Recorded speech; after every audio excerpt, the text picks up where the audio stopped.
Would you like to learn about loss contingencies before you die?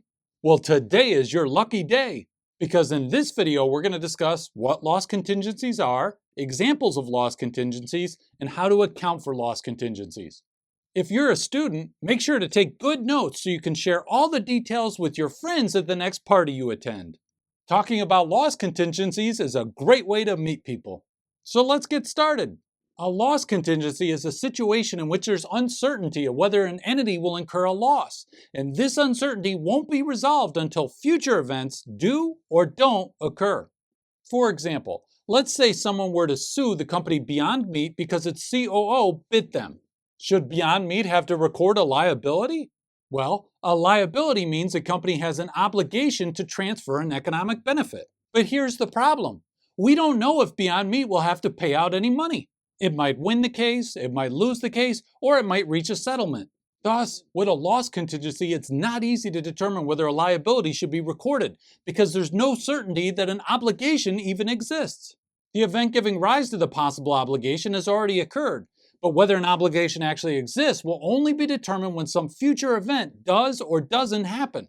Let's do an example. In 2022, a woman filed a lawsuit against the company Kraft Heinz because she said the preparation time listed for its mac and cheese was misleading. Kraft said its mac and cheese would be ready in just 3.5 minutes, but she said that only includes the amount of time it needs to be microwaved and doesn't include time spent opening the lid. Now, if her lawsuit is ultimately successful, Kraft will have to pay money. So should Kraft record a liability in 2022 when the lawsuit is filed? The answer is, it depends. We have to ask ourselves two questions. What is the likelihood that Kraft will have to pay money? And if Kraft does end up paying money, how much will it have to pay? Let's start with the first question. Kraft needs to assess whether a loss is probable, which means likely to occur, remote, which means there's only a slight chance of a loss occurring, or reasonably possible, which means a loss isn't likely, but the chance isn't remote either. Next, we need to answer the second question. Is the amount of the loss reasonably estimable? If Kraft can't estimate the amount of the loss, then it can't record a liability. Thus, if it's both probable that Kraft will incur a loss and the amount of the loss is reasonably estimable, then Kraft needs to accrue a liability even though it hasn't lost the lawsuit or paid any money yet. Isn't that sad? It's like receiving candy mac and cheese as a gift on Valentine's Day. Let's say Kraft believes it's probable it'll lose the lawsuit and that it'll pay $2 million in damages. Kraft's accounting team would record a loss along with the corresponding liability. But what if the possibility of a loss is probable or reasonably possible, but the amount of the loss is not reasonably estimable? Or what if the amount of the loss is reasonably estimable, but the likelihood of a loss is just reasonably possible? Under US GAAP, Kraft would not need to accrue a liability, but it would need to make a disclosure in the notes to its financial statements. In short, a liability needs to be accrued when the loss is probable and reasonably estimable. No accrual or disclosure is required when the possibility of a loss is remote, and a disclosure but no accrual of a liability is required for the other scenarios. That's a lot to take in, so remember to take deep breaths while learning accounting. It might also help to take an ice bath. By the way, that's not actual medical advice. I'm just a CPA, although I do have my new line of health supplements for sale.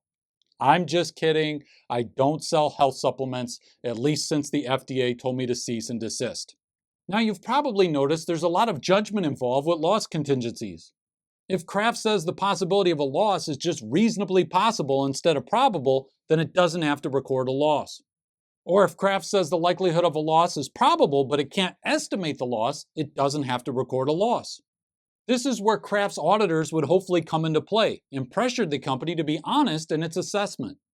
But what if Kraft tries to bribe the auditors with a lifetime supply of mac and cheese? You might think that's ridiculous, but never underestimate the power of mac and cheese. On a side note, never feed 1.5 pounds of mac and cheese to a 6-pound cat. Both you and the cat will regret it later. The key takeaway is that loss contingencies can be highly subjective. But don't just take my word for it. Let's look at an actual loss contingency from Walmart's 10K. You can see that Walmart accrued a $3.3 billion liability for a settlement pertaining to the role of its pharmacies in the opioid epidemic. Walmart also noted that loss contingencies are inherently unpredictable and that its assessment is highly subjective. Thus, trying to estimate a loss contingency is like letting a chimpanzee loose in a Walmart. You don't know exactly what's going to happen, you just know it won't be good. So we've talked about lawsuits, which are one type of loss contingency. But another type of loss contingency has to do with warranties. When consumers purchase certain types of products, like a brand new car, they get a warranty. This warranty makes certain promises about the quality or performance of the good or service. If the product or service doesn't meet the terms of the warranty, the consumer may be entitled to a refund, replacement, or repair. When a company sells a product with a warranty, the company needs to record warranty expense and accrue a liability. Even though no customers have complained yet, the company needs to record a loss contingency if the warranty costs are probable and reasonably estimable. For example, let's say a company sells a batch of trucks for $70 million. Each truck comes with a 5-year warranty in which the company promises to make any major repairs needed during that time. Let's also say the company has historically had warranty costs that are about 2% of its sales. The company would thus record $1.4 million of warranty expense and warranty liability in the period the trucks are sold. Now, what happens when the actual warranty costs are later incurred? Let's say the company actually incurs $1.1 million of warranty costs.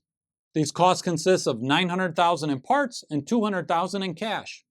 To account for this, the company would reduce its warranty liability by $1.1 million and reduce the cash and supplies accounts accordingly. Now, companies generally have an incentive to understate their warranty liabilities.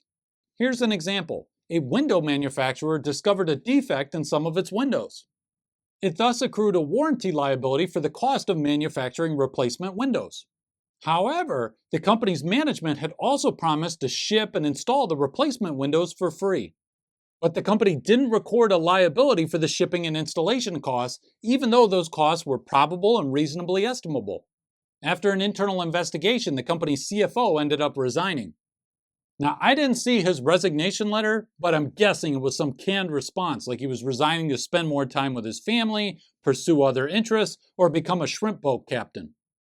The company then restated its financials for 2019 and 2020, and the revised warranty liability was more than double what it had been before.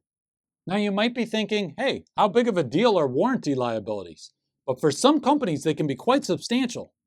General Motors reported warranty liabilities of $8.5 billion as of December 31st, 2022. GM says it accrues warranty expense when vehicles are sold and the cost of product recalls when those costs are probable and reasonably estimable. But again, this is a subjective process. GM's auditor, EY, said that auditing warranty liabilities is difficult because the liabilities are based on management's estimates and are surrounded by uncertainty. It's like trying to predict how much broccoli a chihuahua could eat in 30 minutes. Now, what happens if new information comes to light after the fiscal year end, but before the financial statements are issued?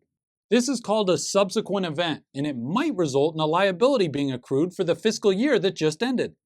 Whether a liability is accrued depends on when the cause of the loss contingency occurred. If the cause of the loss contingency occurred during the fiscal year just ended, and that loss contingency is probable and reasonably estimable, then you accrue a liability for the fiscal year just ended. But if the cause of the loss contingency occurred after the fiscal year end, then you do not accrue a liability for the fiscal year just ended, because that liability did not exist as of that fiscal year end. And if the failure to disclose a loss contingency in such a case would cause the financial statements to be misleading, then you can make a disclosure in the notes. For example, let's say the company Happy Corporation makes toys for children, like the popular product Bag-O Glass. The company's fiscal year end is December 31st, 2024, but the financial statements won't be issued until February 15th, 2025. In between those two dates, on January 7th, 2025, the company agrees to pay $12 million to settle a lawsuit filed by parents whose children have been injured by playing with the product. Should Happy Corporation adjust its financial statements to reflect this new information? The answer depends on when the cause of the loss contingency occurred. In short, were the children injured on or before the fiscal year end? Note that it doesn't matter whether the lawsuit was actually filed on or before the fiscal year end, because the cause of the loss contingency is the children being injured. If the cause of the loss contingency occurred on or before December 31st, 2024, then yes, Happy Corporation needs to update its financial statements by accruing a liability. But if the cause of the loss contingency occurred after the fiscal year end, then in that case, Happy Corporation does not need to accrue a liability as of December 31st, 2024, because a liability did not exist as of December 31st, 2024. In that case, Happy Corporation could just make a disclosure about the lawsuit in the notes to its financial statements. Now, what about situations in which no lawsuit has been filed, but the company believes there might be a potential claim? If it's probable that a claim will be asserted, then the company needs to treat the situation as if a claim had been asserted, and in that case, it would record a loss contingency, assuming that the loss was probable and reasonably estimable. Now, we've talked this entire video about loss contingencies, but we haven't said anything about gain contingencies. For example, what if a company thinks it will win a lawsuit and be awarded damages? Fortunately, the accounting for gain contingencies is fairly straightforward. Under both US GAAP and IFRS, probable gain contingencies are disclosed in the notes to the financial statements when they're material. But gain contingencies are never accrued in the financial statements under US GAAP. Even if a company is 99% certain it will win a lawsuit and gain $100 million, the company would not recognize the gain in its financial statements under US GAAP. It would just make a disclosure. But under IFRS, a company can recognize a gain contingency in its financial statements if it's virtually certain the gain will occur. So that's it. I hope you enjoyed this video. If you'd like to receive the PDF guide I created to accompany this video, you can sign up for my email list using the link in the description section below. If you'd like to receive the PDF guide immediately, you can join the Edspira YouTube community or become a supporter on Patreon. And make sure to tell your friends, family, and the next stranger you meet everything you learned about loss contingencies today. They'll be so thankful. Bye-bye.